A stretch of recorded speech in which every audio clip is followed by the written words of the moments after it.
আরজি কর আন্দোলন উত্তাল করেছিল দেশকে।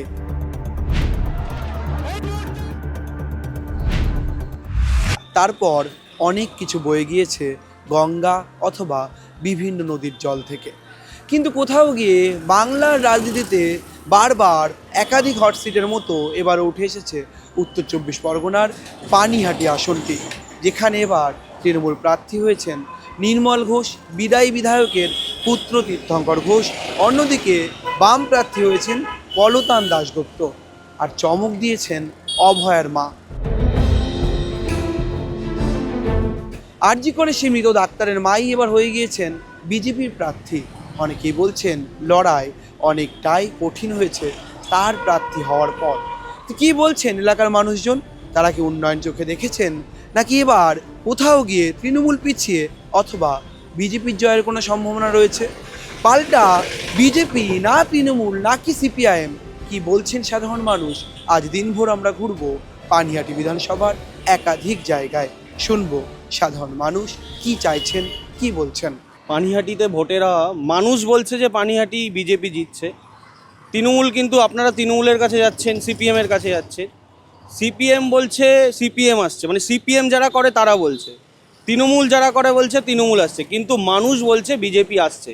পানিহাটিতে আমাদের অভয়ার মা রত্না দেবনাথ আমাদের প্রার্থী, তিনি মানুষের বিপুল ভোটে জয়ী হয়ে বিধানসভায় যাবে। আর পানিহাটি বিধানসভা আগামী দিন বাংলার নারী সুরক্ষার আওয়াজ তুলবে, নারীর কথা বলবে ও শিক্ষিত সমাজ তৈরি করবে। পানিহাটিতে বিজেপি, তৃণমূল, সিপিএম বড় ম্যাটার নয়, ম্যাটার হচ্ছে অভয়ার মা। অভয়ার মা ভোটে দাঁড়িয়েছে।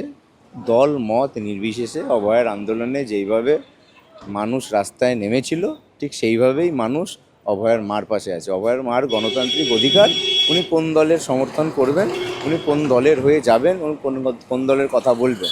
উনি মনে করেছেন যে অভয়ার বিচার এবং আরেকটা যেন অভয়া না হয় পশ্চিমবঙ্গে পানিহাটিতে, তাই উনি লড়াই করতে নেমেছেন। আর মানুষ অভয়ার মার পাশে রয়েছে, এটা স্পষ্ট। পানিহাটির যে কোনো মানুষকে জিজ্ঞাসা করবেন এটাই। পানিহাটিতে বরাবরই তৃণমূল কংগ্রেস এগিয়ে, জিতবে তীর্থঙ্কর ঘোষ। সর্বভারতীয় তৃণমূল কংগ্রেসের প্রার্থী মমতা বন্দ্যোপাধ্যায় সৈনিক, অভিষেক বন্দ্যোপাধ্যায় আশীর্বাদ ধন্য তীর্থঙ্কর ঘোষ বিপুল ভোটে জয়যুক্ত করবে।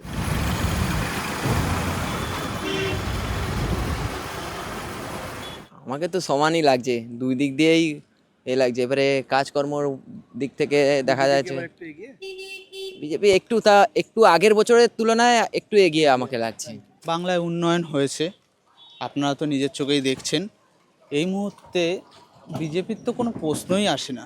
সিপিএম 34 বছরে যা করে দিয়ে গেছে, সেই নিরিখে দেখতে গেলে আমাদের প্রার্থী সর্বভারতীয় তৃণমূল কংগ্রেসের তীর্থঙ্কর ঘোষ, তার এগেনস্টে লড়ার মতো এখনো কেউ হয়নি। আর দাদা কি বলবো, আর সেটা বলার আর কিছু নেই। আর সে পাবলিকের দেখছে কি উন্নতি করেছে। রাস্তাঘাট আলু জল জমা সব কমে গেছে। এই এখন তো ভোট এসছে না, এখন সব রাস্তাঘাটে হাত দিয়েছে, অতদিন তো পড়েছিল। পরিবর্তন চাইছেন এবার? পরিবর্তন তো চাইছি, এখন কে থাকবেন কে আসবেন বলতে আমরাও জানি না। মোটামুটি হয়েছে।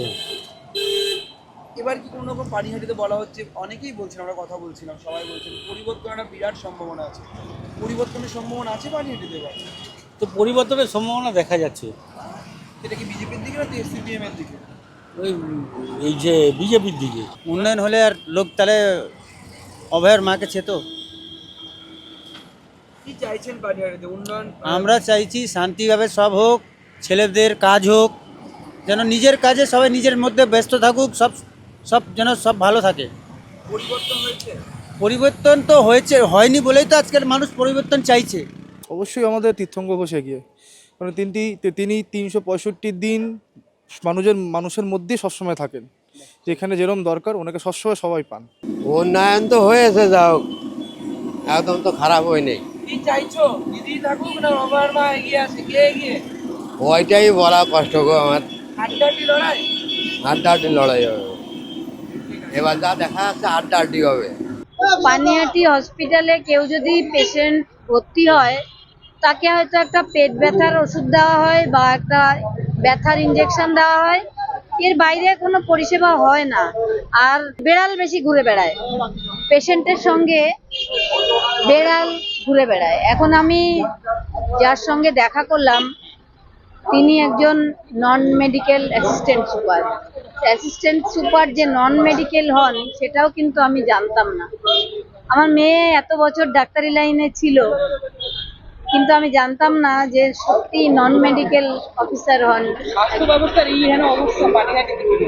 শুধু পানিহাটিতে নয়, স্বাস্থ্য ব্যবস্থার যে কোনো সুরক্ষা নেই, পেশেন্টরা যে পরিষেবা পায় না সেটা প্রত্যেকটা হসপিটালেই রয়েছে। যা চকচকে বিল্ডিং দেখবেন, কিন্তু ভেতরে ডাক্তারদের পরিষেবা দেওয়ার মতো কিছুই নেই। ডাক্তাররা পরিষেবা দেবে কি করে? ডাক্তাররা অনেক রোগীর পরিজনদের হাতে পড়েন, কিন্তু তাদের কিছু করার থাকে না। মমতা বন্দ্যোপাধ্যায়। অভয়ের মা মমতা জিতবে না? বন্দ্যোপাধ্যায়। অভয়ের মা জিতবে না এখানে? কেন একটা হুট করে একটা নতুন মহিলা এসে সে কি কোনোদিন রাজনীতি করেছে? করেনি তো। তাহলে রাজনীতি করেনি যখন সে রাজনীতিতে জিতে গেলে কি কিছু করতে পারবে? করতে পারবে না তো। এখন রাস্তা হচ্ছে, কিন্তু পুরোটা কমপ্লিট হবে কিনা জানি না। আমরা অর্ধেক বাড়িঘর নষ্ট, আমরা জলের তলায় থাকি, কি মনে বৃষ্টি হয় দেখলেই ভয় পানিহাটিতে করে। পরিবর্তন প্রয়োজন, কারণ অভয়ের মা কাঁদছেন, তিনি আবেগ একটা বলছেন, তৃণমূল বলছে আবেগ বিক্রি, আবার বিজেপি দেখা যাক, ভোটই কথা বলবে। আপনারা কি চাইছেন? পরিবর্তন চাইছেন? অবশ্যই আমরা ভালো চাই, যাতে আমরা ভালোভাবে থাকতে পারি। যেরকমভাবে জল হয়, যেরকমভাবে রাস্তার অসুবিধে, সেগুলো তো কাম্য নয়। 2011 থেকে আমি যাকে দেখে এসছি, আমি আগে সিপিএম করতাম যতদিন জ্যোতিবাবু ছিল।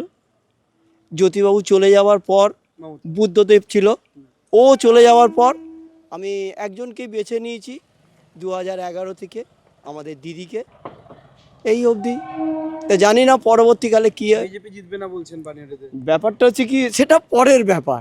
রাস্তাটা খারাপ ছিল, এখন হচ্ছে দেখছি। পরিবর্তন চাইছেন? পরিবর্তন তো হবে, পরিবর্তনই তো ভালো। পানিহাটিতে টিএমসি গরম আছে। কেন বিজেপি নয় কেন? এটা তো আমি কেন প্রশ্নটা আমি জানি। লোকজন কি একটুখানি বলছে বিজেপির কথা এবার, না তৃণমূলই আছে? বলছে কিছু কিছু বলছে, বেশি? সবার মনে হ্যাঁ বেশি তৃণমূল? হ্যাঁ তৃণমূল বেশি বলছে। কি হবে এখন বোঝা মুশকিল।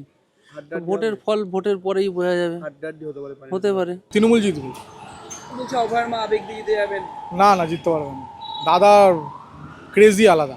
আমার দাদাকে খুব ভালোবাসি পার্সোনালি। দাদা যায় আমাদের ওখানে, কথা টথা হয়। হ্যাঁ, দাদা জিতবে। যে ভালো কাজ করবে তাকেই করব। কি মনে হয় যে পরিবর্তন কি এবার হতে পারে একটু, মানে তৃণমূল আমরা তো এত পার্টির কিছু বুঝি না, কিন্তু এইটাই জানি দিদি আছে, দিদি যাই হোক করছে, এইটাই মনে ভাবি। আমাদের এখানে সব কিছু ঠিক আছে। পরিবর্তন হলে কি একটু হবে? একটু হলে ভালো হয়, যেই আসুক ভালো করুক, এইটাই চাই, আর কিছু না।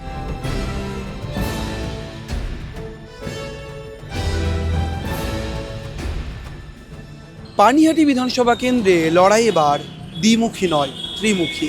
কারণ এখানে যিনি বাম প্রার্থী তিনিও অত্যন্ত শক্তিশালী বলে মনে করছেন সাধারণ মানুষের একটা বড় অংশ। কোথাও গিয়ে লড়াই তীর্থঙ্কর ঘোষ বনাম রত্না দেবনাথের মধ্যে। তার কারণ দুজনে লড়ছেন দুই দল থেকে। এবার দেখার আগামী 4 মে মানুষের রায়ে পানিহাটি ঠিক কোন দিকে এগোয়, তৃণমূল নাকি বিজেপি, অথবা সিপিআইএমের দিকেও কি পানিহাটি ঝুঁকবে। সব প্রশ্নের উত্তর মিলবে আগামী মাসের 4 তারিখ, অর্থাৎ 4 মে। ক্যামেরায় ব্রতিন কুণ্ডুর সঙ্গে রমেন দাসের রিপোর্ট, সংবাদ প্রতিদিন.in।